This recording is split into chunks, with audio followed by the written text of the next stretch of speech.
नमस्कार. शिवोहम चॅनलमध्ये आपले सर्वांचे स्वागत आहे. तुकोबांनी आम्हास काय दिलं. लेखक श्री अनिल गोविंद बोके. श्री गणेशाय नमः. श्री कुलदेवताय नमः. श्री गुरुभ्यो नमः. तुकोबांनी आम्हास काय दिलं. पुष्प पहिले. मराठी मनावर अधिराज्य गाजवणाऱ्या या गोष्टींमध्ये ज्ञानबा तुकाराम, ज्ञानोबा माऊली, संतराज माऊली तुकाराम या गजराचे स्थान अनुपम आहे. त्या नादध्वनींचा ताल, थिरकणारी पाऊले, त्याच लयीत हातांची हालचाल आणि बेभान देहभानात उसळणारी ऊर्जा ही आपली जन्मजात देणगीच. हे ज्ञानोबा तुकारामाचं मराठी मनावरचं गारुड कालातीत आहे. असं काय आहे जे आजही आपल्याला भारून टाकते? म्हणूनच हे विचारांचे आंदोलन हा आगळा वेगळा विषय इथे घेण्याचे कारण आहे. आपल्याला तुकोबा, ज्ञानोबा माहीत असतात ते फक्त गाथा आणि ज्ञानेश्वरी या संदर्भात. कीर्तनकार, प्रवचनकार इत्यादिकांची कीर्तने, प्रवचने तर ज्ञानोबा तुकोबांची नावं घेतल्याखेरीज सहसा पूर्ण होतच नाहीत. या दोन विभूती म्हणजे वारकऱ्यांची श्रद्धास्थानं, स्फूर्तिस्थानं, ऊर्जास्थानं, दैवत. म्हणूनच या स्थानी त्यांना नेण्याइतकं त्यांनी आपल्याला काय दिलं हाच विषय इथे विवेचनासाठी आपण घेत आहोत. डफावरची कडक थाप आणि जी जीर जिजीर जी चा कोरस कानी पडताच शाहिराला कसं स्फुरण येतं. मेघांचा गडगडाट ऐकून मोराचा केका बहरतो. तसंच ज्ञानोबा तुकोबा म्हटलं की आम्ही नतमस्तक होतो, हात जोडतो. का होतं असं? केवळ त्या नामाच्या गजराने ऊर्जा कशी जागविली जाते? असं काय दिलंय या दोघांनी? आणि हाच तर या प्रस्तुतीचा विषय आहे. आता दोघांची नावं घेतलीच आहेत आपण, तर करूयात. श्री ज्ञानदेव तुकाराम पंढरीनाथ महाराज की जय. या नादघोषाने आता करूयात आपल्या विषयात चंचू प्रवेश. तुकोबांनी काय केलं? अहो, समाजाकडून अक्षरशः छळ होत असताना देखील, उपेक्षा होत असताना देखील सर्वांवर माया करीत करीत स्वतःच्या प्रिय क्षेत्रातून म्हणजे अध्यात्मातून आपल्या मनात जाणीवांची एक ज्योत प्रज्वलित केली आहे. आणि तीही अगदी सोपेपणातून, साधेपणातून आणि आत्मीयतेनं. तुकोबा माऊलींनी विश्वाला दिलेली देणगी म्हणजे 4000 अभंग. वाङ्मयातल्या सततत्वांना त्यांनी सहज सोपं, कधीही भंग पावणार नाही असे अभंग रूप दिलं. आणि हे कधीच भंग नाही पावणार. तुकाराम महाराज जन्मभर अभंगच बोलत राहिले.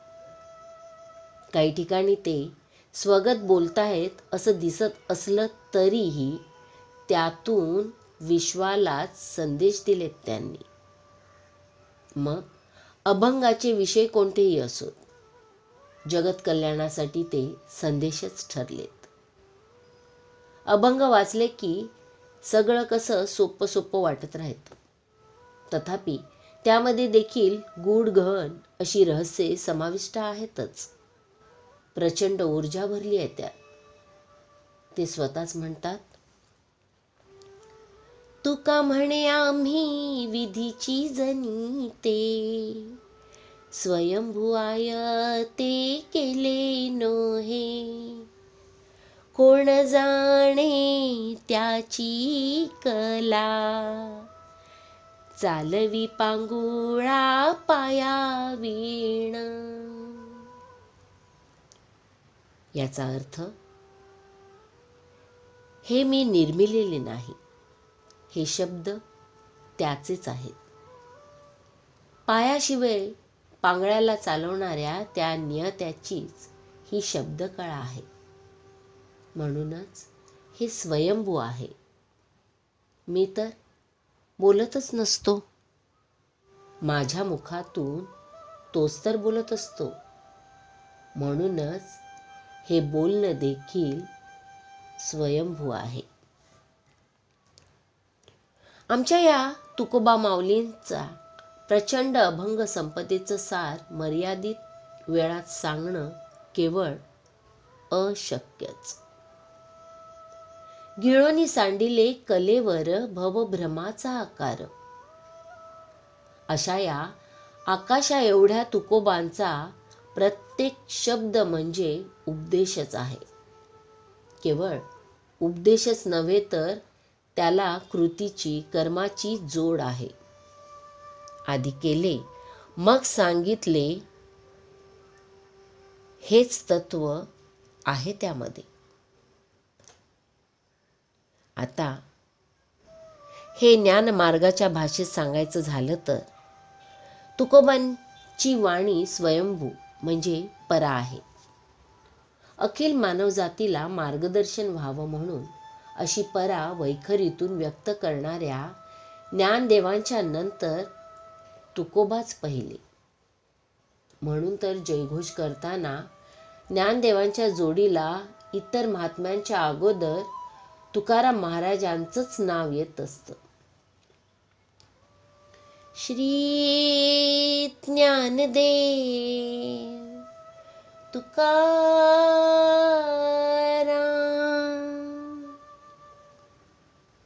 होय ना?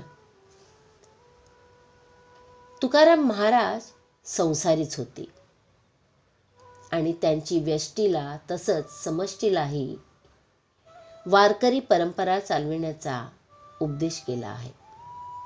काय असतं हो वारकरी म्हणजे? पंढरपुरी वारीला जातो तो तर असतोच वारकरी.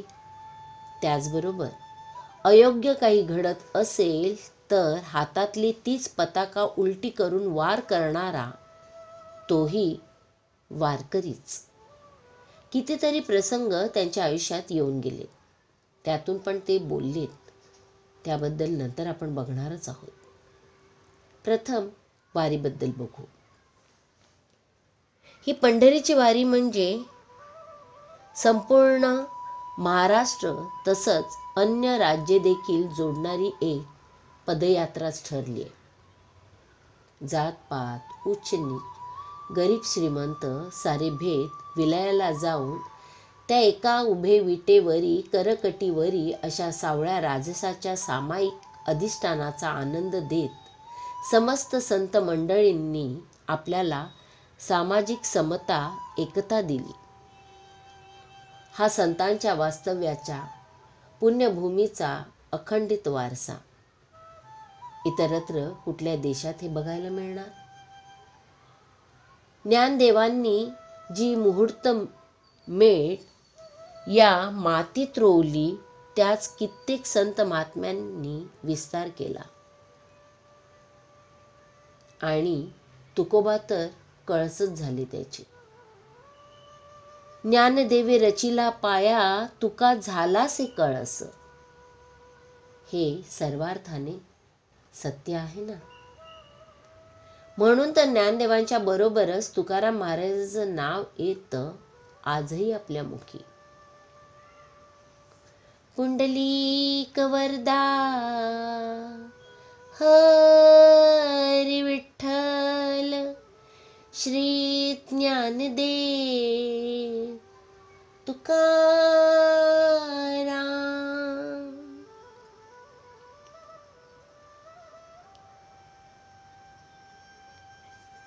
तुकारामांचा काळ म्हणजे साधारण 1600 ते 1700चा. मोगलांची आक्रमणे तर नित्याचीच होऊन बसली होती. त्यावेळची त्यांची अभंगवाणी बघितली तर वारकरी म्हणजे काय हे लक्षात येते आपल्याला. अहो, संसारी असूनही संन्यस्त वृत्ती, वाणी असूनही ब्राह्मणांना पराभूत करण्याची क्षमता, नामस्मरण आणि शरणागती ही त्यांच्या जीवनरथाची 2 भक्कम चाके.